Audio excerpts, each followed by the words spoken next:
Hello, വീണ ടോക്കീസിലേക്ക് എല്ലാവർക്കും welcome. നിങ്ങൾക്ക് shopping ഒക്കെ ചെയ്യാൻ ഇഷ്ടമാണോ? ഡിഫറെൻറ്റ് കാഴ്ചകൾ കാണാൻ ഇഷ്ടമാണോ? എന്നാൽ ഉറപ്പായും എൻ്റെ കൂടെ പോകുന്നുള്ളൂ. നമ്മളിപ്പോൾ പോയിക്കൊണ്ടിരിക്കുന്നത് ടോയ് സ്ട്രീറ്റിലേക്കാണ്.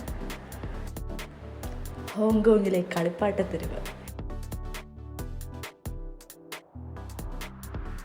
ഇപ്പോൾ നമ്മൾ പൊയ്ക്കൊണ്ടിരിക്കുന്നത് ഒരു ടണലിൽ കൂടിയാണ്. ടണൽ എന്ന് പറഞ്ഞാൽ കടലിൻ്റെ ഉള്ളിലൂടെയുള്ള ടണൽ. നമ്മളിപ്പോൾ കടലിൻ്റെ ഉള്ളിലാണ് സുഹൃത്തുക്കളെ. ഈ ടണലിൻ്റെ പേര് ക്രോസ് ഹാർബർ ടണൽ എന്നാണ്. ഇതാണ് ഹോങ്കോങ്ങിൽ ആദ്യമായി ബിൽഡ് ചെയ്ത അണ്ടർ വാട്ടർ ടണൽ. ഇതിൻ്റെ ലെങ്ത് ഏകദേശം വരുന്നത് 1.86 കിലോമീറ്റർ ആണ്. അങ്ങനെ നമ്മൾ പൊയ്ക്കൊണ്ടിരിക്കുമ്പോൾ ഒരു ഓപ്പൺ ടോപ്പ് ഡെക്ക് ബസ് കൊണ്ട് സിറ്റി വ്യൂസൊക്കെ നമുക്ക് അടിപൊളിയായിട്ട് കാണാനൊക്കെ പറ്റും. ടോയ് സ്ട്രീറ്റ് ശരിക്കും ഫുക് പിങ് സ്ട്രീറ്റ് എന്നാണ് അറിയപ്പെടുന്നത്. ഷാം ഷൂയ് പോ എന്ന ഏരിയയിലാണ് ഇതുള്ളത്. ഇവിടെ ശരിക്കും ഭയങ്കര വൈബ്രൻറ്റ് അറ്റ്മോസ്ഫിയർ ആണ്. ഒരുപാട് വെറൈറ്റീസ് ഓഫ് ടോയ്സും ഒരുപാട് കുട്ടികളും ഒരുപാട് ബഹളവും ഒക്കെ ആയിട്ട് ഒരു ഡിഫറെൻറ്റ് എക്സ്പീരിയൻസ് തന്നെയാണ് കേട്ടോ. അങ്ങനെ നമ്മൾ ടോയ് സ്ട്രീറ്റിലെത്തി. ത്രൂ ബസ്സാണ് വന്നത്.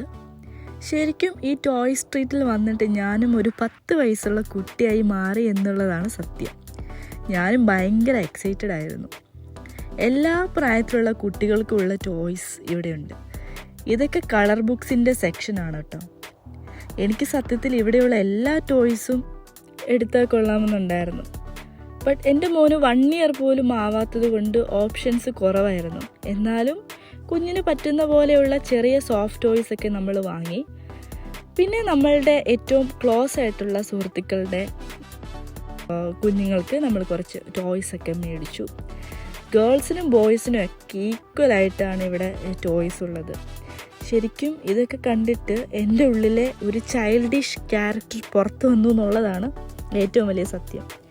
ശരിക്കും ഒരു ദിവസം ഇവിടെ വന്ന് ടൈം എടുത്ത് സ്പെൻഡ് ചെയ്യുവാണെങ്കിൽ നമ്മളുടെ മനസ്സിൽ വിചാരിക്കുന്ന പോലെയുള്ള ടോയ്സ് കിട്ടും. നമ്മളുടെ കുട്ടികൾക്ക് മാത്രമല്ല, ഏതെങ്കിലും കുട്ടികൾക്ക് ഗിഫ്റ്റ് കൊടുക്കാനാണെങ്കിലും ഒക്കെ ഇവിടെ ഒരുപാട് ഓപ്ഷൻസ് ഉണ്ട്. പിന്നെ കുട്ടികളുടെ ബർത്ത്ഡേ ഡെക്കറേഷൻസിൻ്റെ ഐറ്റംസ് ഒക്കെ ഇവിടെ ഉണ്ട്. ഒരുപാട് വെറൈറ്റീസ് ഓഫ് ടോയ്സ് ആണ് ഇവിടുത്തെ പ്രത്യേകത എന്ന് പറഞ്ഞാൽ. ക്ലാസി ടോയ്സ് ഉണ്ട്, മോഡേൺ ടോയ്സ് ഉണ്ട്, എഡ്യൂക്കേഷണൽ ടോയ്സ് ഉണ്ട്, ഇൻസ്ട്രുമെൻ്റൽ ബോക്സ് ഒക്കെ ഉണ്ട് കേട്ടോ. ഭയങ്കര ഡിഫറെൻറ്റ് സ്റ്റൈലിലൊക്കെ ഉള്ളത്. ശരിക്കും ഫെസ്റ്റീവ് സീസണിലാണ് ഇവിടെ ഒരുപാട് തീംഡ് ഡെക്കറേഷൻസ് ഒക്കെ നമുക്ക് കാണാൻ പറ്റുന്നത്. ആ ടൈമിൽ ഇവർ ഒരുപാട് ഓഫേഴ്സ് ഒക്കെ ചെയ്യുന്നുണ്ട്. കുറേ ടോയ്സ് ഒക്കെ നമുക്ക് ഓഫറിന് കിട്ടും.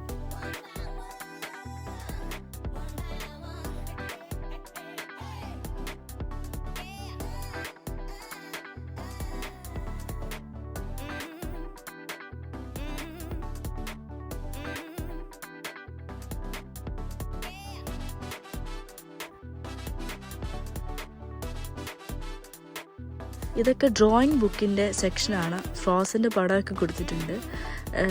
ഇത് നല്ലപോലെ വരയ്ക്കുന്ന കുട്ടികൾക്കൊക്കെ കൊടുക്കാൻ പറ്റുന്ന ഗിഫ്റ്റാണ് ഇതൊക്കെ കുറച്ചും കൂടെ പ്രായമായിട്ടുള്ള കുട്ടികൾ, അതായത് ഒരു 12 to 13 ഇയേഴ്സ് ഓൾഡ് കുട്ടികൾക്ക് പറ്റുന്ന പോലത്തെ ടോയ്സാണ് ഈ ഒരു സെക്ഷനിൽ കാണാൻ പറ്റുന്നത്.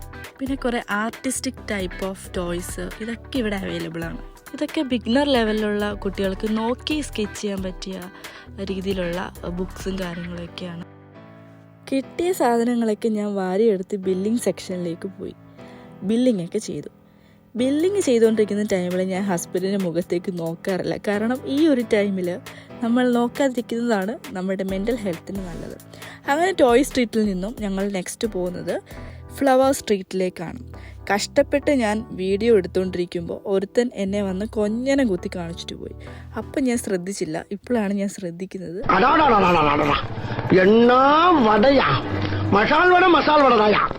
அருண் சுவை நாக்குல உட்கார்ந்து நடனம் ஆடுது.